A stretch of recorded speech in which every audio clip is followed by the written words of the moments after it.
Hey Butch, what are you doing? Oh, I'm trying to record this demo that I have in my voice memo.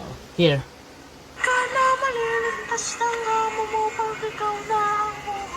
But I want it to sound more like a choir recorded in a chapel. You think I can do it?